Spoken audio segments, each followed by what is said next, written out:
Olá pessoal, tudo bem? Bom, nessa terceira aula do nosso curso de Física 2, a gente vai falar sobre movimento harmônico simples. Então, o que seria esse movimento harmônico simples? O movimento harmônico simples ele ocorre quando a força restauradora é diretamente proporcional ao deslocamento da posição de equilíbrio. Então, o que significa isso? A princípio é um sistema massa-mola. Quando você puxa a massa, né, ou seja, quando você comprime ou distende a mola, existe uma força restauradora puxando essa mola para a posição de equilíbrio, certo? E essa força restauradora, ela é proporcional ao deslocamento feito pela posição de equilíbrio. Então, quanto mais você puxa essa mola, maior é a força restauradora. E aí, quando isso acontece, a gente chama esse movimento de movimento harmônico simples, tá? Ou MHS seria a sigla. Então, a equação que a gente já pode tirar daí é a partir da equação da, da, lá da física 1, né? Da segunda lei do Newton. A gente sabe que força é igual a massa vezes aceleração. Se você pegar a componente x da força, é igual a massa vezes a componente x da aceleração. Logo, a componente x da aceleração é Fx sobre m. Mas Fx, nesse caso, é menos Kx, porque é a força elástica, certo? É a força restauradora na mola. Então, nesse caso, a x é menos K sobre mx, certo? Então, isso aqui é o que está escrito aqui, só para explicar um pouco melhor. Então, a gente vai fazer algumas deduções aqui, certo? Eu vou mostrar para vocês, eu já fiz antes para ficar mais organizado, para vocês estudarem mais facilmente, mas a gente vai chegar a algumas equações importantes para ondulatória nessa aula de hoje, tá? Pois bem, então suponha que você tem um sistema, por exemplo, um sistema que gira e existe um feixe luminoso, certo? Sendo incidido de baixo para cima nesse sistema, de modo que quando essa bola que está na extremidade do sistema que gira, ela vai girando, né? Ela alcança esses dois extremos. Ora, se isso aqui for 0 graus, você tem a distância máxima entre o eixo e a posição, né? Então, seria a amplitude máxima, que ele chama de A. Já em 180 graus, você teria a distância máxima no eixo negativo de x, então seria menos a amplitude, certo? Então, isso daqui vai nos ajudar a entender esse sistema aqui, certo? Que é o sistema, seria o mesmo sistema do anterior, certo? E aí a gente está tratando esse sistema como um sistema em movimento harmônico simples, certo? Porque existem forças restauradoras associadas aí que puxam essa bola para o centro do movimento, certo? No caso, essa força é a força centrípeta. Então, existe uma relação que mostra que ou a componente da força centrípeta, na verdade, a força centrípeta aqui, certo? Que é a força que puxa essa bola Q ao centro da trajetória, vale ômega ao quadrado A, onde ômega é a velocidade angular, certo?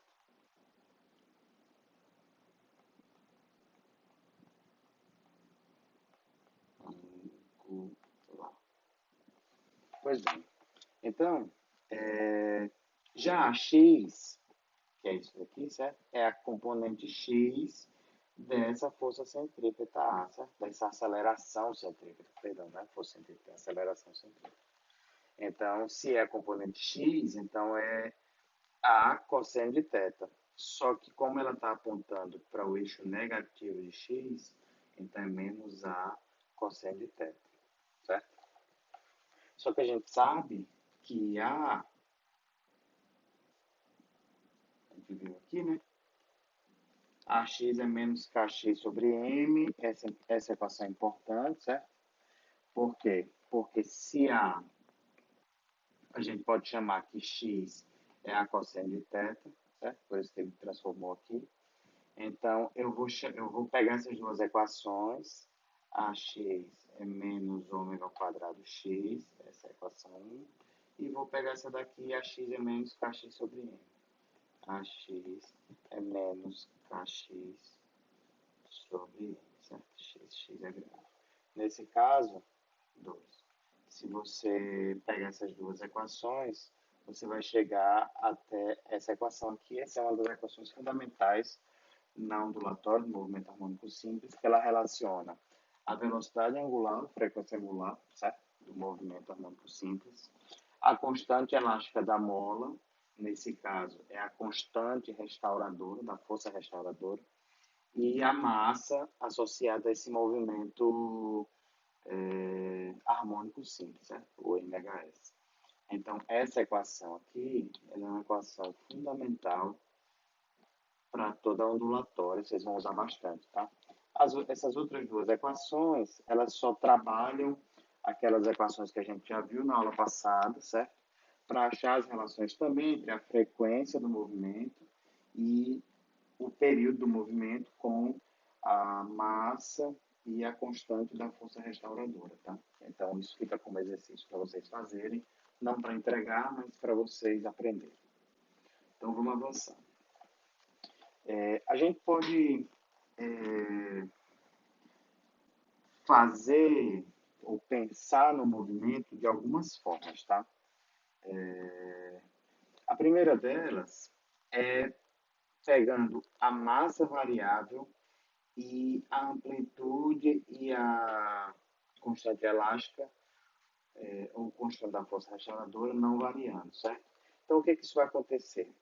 Dependendo do tamanho da massa, certo? Dependendo da magnitude da massa, esse movimento de x com relação ao tempo, todos esses gráficos são x com relação ao tempo, tá? Eles vão ser maiores ou menores de acordo com a massa. Então, a princípio, se a massa aumenta, o período também aumenta, tá? Então, o tempo necessário, nesse caso aqui, no caso A, o tempo necessário para você completar um ciclo completo, ele aumenta quando você aumenta a massa, certo? Para as mesmas amplitudes e força restauradora. Então, é a mesma mola, por exemplo, a gente chama massa mola, mas a massa aumentou. Nesse caso, o período também aumentou. A outra possibilidade é a constante elástica da mola aumentando, certo? E a amplitude, a massa não varia. Então, nesse caso, se K aumenta, se K é maior, se a constante elástica da mola é maior, o período diminui. Isso parece um pouco óbvio. Por quê? Porque se você tiver... O que significa a constante elástica da mola aumentar? Significa que ela é mais rígida. Se ela é mais rígida, para a mesma massa e a mesma amplitude, o movimento ele vai ser mais rápido, porque a mola, perdão, ela é mais rígida. Então, a força restauradora é maior, certo? Então, é isso que esses gráficos estão mostrando. Você tem a constante elástica 3, ou a hipótese 3, com a constante elástica maior, e nesse caso, o período da oscilação é menor, certo? A frequência é maior. Perdão. E a terceira possibilidade é com K e M constantes, mas você está aumentando a amplitude, ou seja, você puxou mais a mola. Nesse caso, a frequência e o período são os mesmos, certo? A frequência e o período são os mesmos, eles acontecem ao mesmo tempo, só que só muda a amplitude do movimento, tá? Então, esses três gráficos eles são bem importantes para a gente ver como se comporta o movimento ondulatório a partir da variação dessas variáveis. Pois bem, então, uma equação fundamental para toda a ondulatória, e essa equação aqui ela vai acompanhar vocês por todos os cursos de física universitária, vocês vão ver isso na física 3, na física 4, é a equação fundamental de sistemas oscilatórios, certo? Ou oscilantes, que é a equação da posição em função da amplitude, certo? A princípio a amplitude aqui, ela é tratada como constante, a velocidade angular, o tempo da oscilação. Então, na verdade, essa equação é uma equação de x em função de t, certo? A grosso modo, é isso, é uma equação de x em função de t. Então, x é igual a cosseno de ômega t mais φ. Esse φ é o ângulo de fase. Então, a gente vai ver daqui a pouquinho o gráfico de como esse ângulo de fase ele se comporta, tá? Mas, a princípio, se o movimento harmônico simples inicia do zero, o ângulo de fase é zero e esse ângulo de fase ele modifica de acordo com as diferentes posições do movimento durante o seu movimento oscilatório. Pois bem, então essas duas equações aqui, elas são relações dessas equações aqui, a gente, a princípio, não precisa nem comentar, tá? Essas equações aqui. A outra coisa importante também é que, ora, em t igual a zero, certo? x0, que é x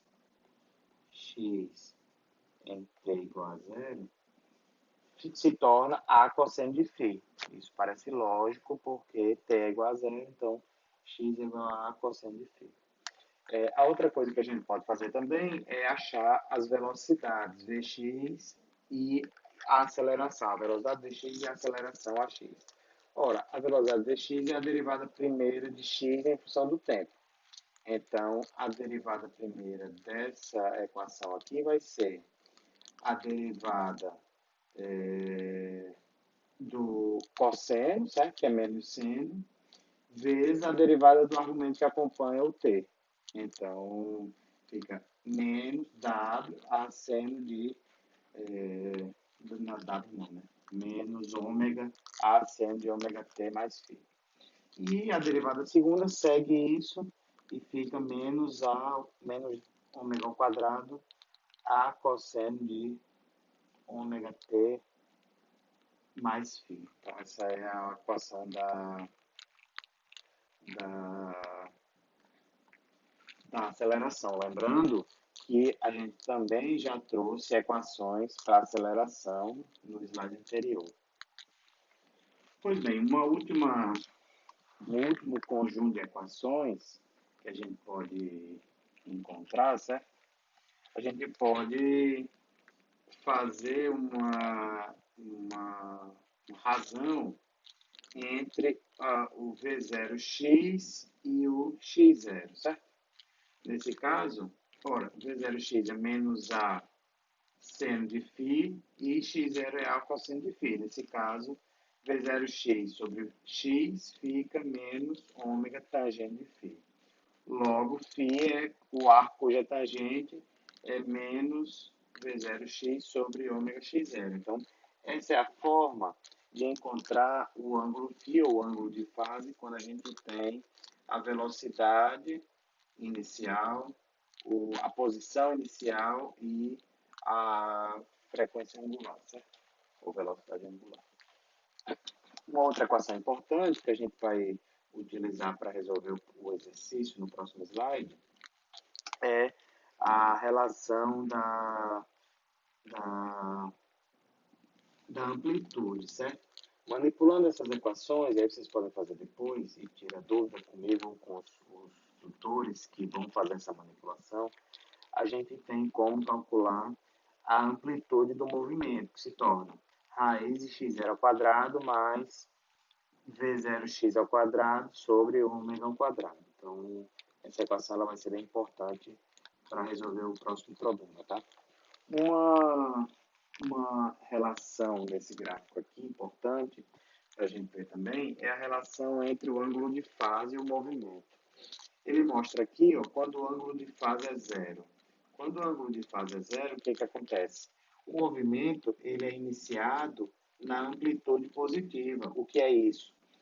Ora, se eu tiver um movimento circular, lembra daquele sistema do movimento circular?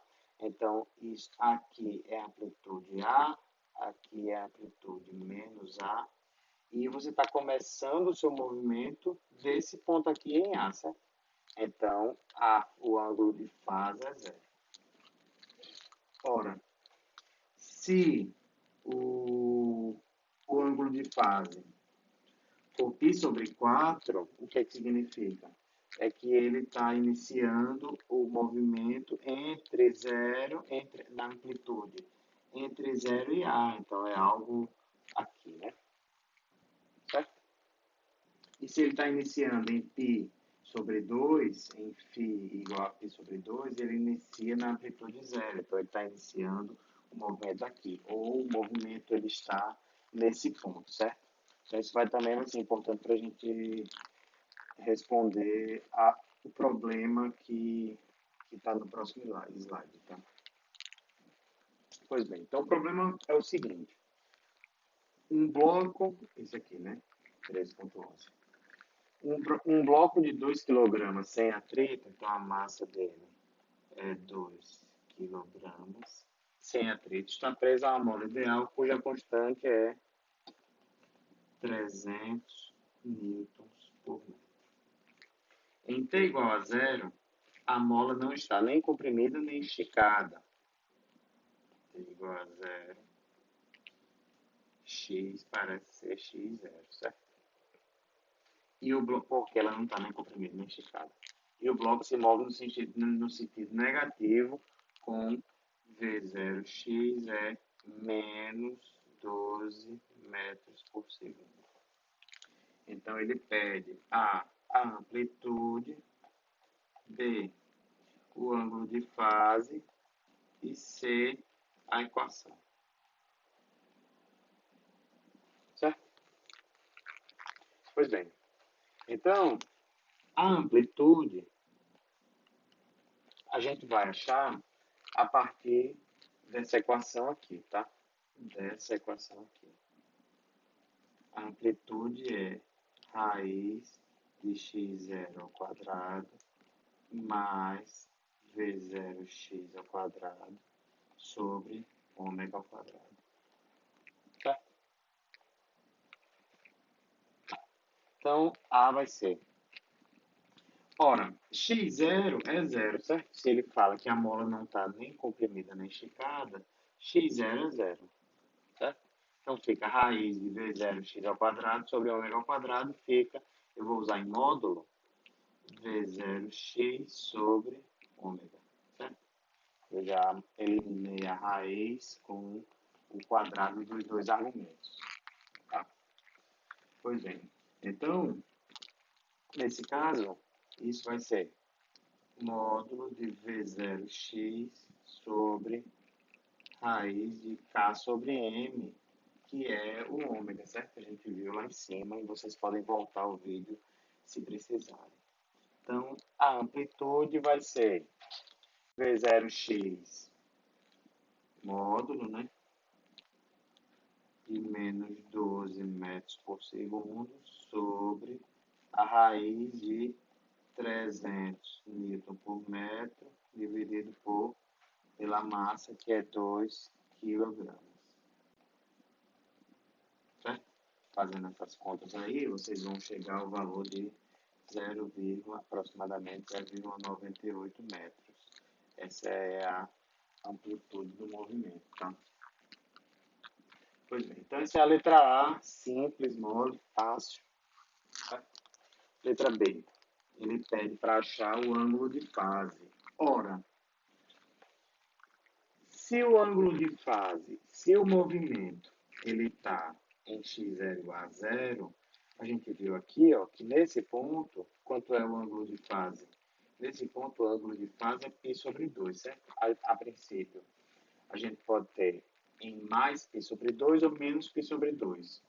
Como eu vou fazer o desenho aqui, tá? Vou pegar esse desenho. Então, esse sistema está se movimentando no sentido anti-horário e o corpo está nessa posição aqui, certo? Que a mola não está nem estendida, nem esticada, nem comprimida. Então, fazendo paralelo como se isso aqui fosse uma mola. E esse paralelo vale porque as leis da física valem para movimentos circulares, certo?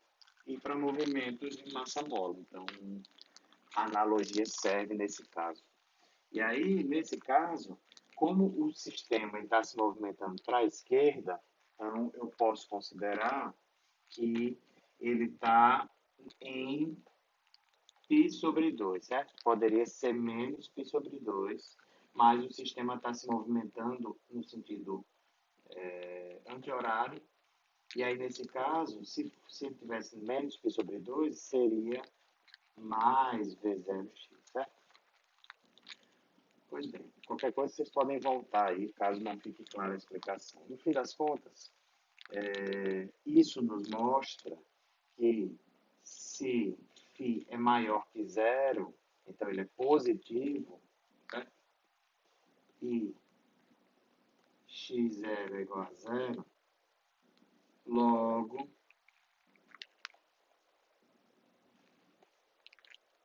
φ é π sobre 2. Tá? Então, é só isso a letra B. E a letra C, ele pede para achar a equação para a posição em função do tempo. Ora, a primeira coisa que a gente vai fazer é x é a cosseno de ômega t mais π sobre 2, certo? Uma outra forma de fazer isso é sair da seguinte relação. Então, o que eu vou escrever aqui, em vermelho, é uma relação de senos e cossenos, tá? Então, é uma outra forma de reescrever isso.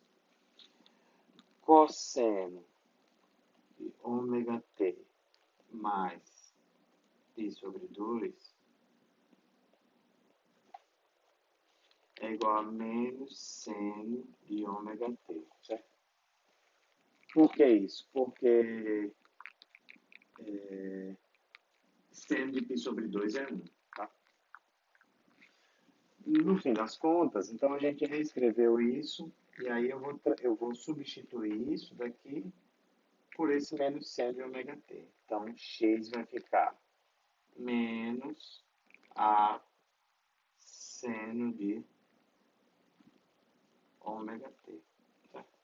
Então, x vai ser menos a, que é 0,98 metros, seno de ômega. Eu não fiz aqui a conta, mas fazendo essa conta aqui, ó, tá?